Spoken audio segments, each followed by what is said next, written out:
Here's a tip that many Oracle customers overlook. Oracle support rewards.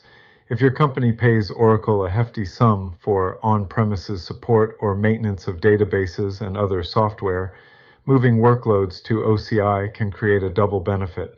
Oracle's support rewards program gives you approximately 25% credit back on your Oracle support bills for every dollar you spend on OCI, even up to 33% for certain premium services like Exadata Cloud. In practice, this means if you spend $1 on Oracle Cloud, you could wipe out $250K of your annual support fees for existing Oracle software. That's a significant saving beyond the cloud services themselves.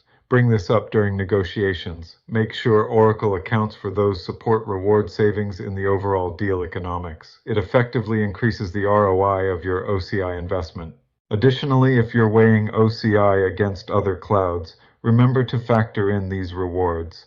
They are unique to Oracle and can tilt the cost-benefit analysis in Oracle's favor when used fully. CTA.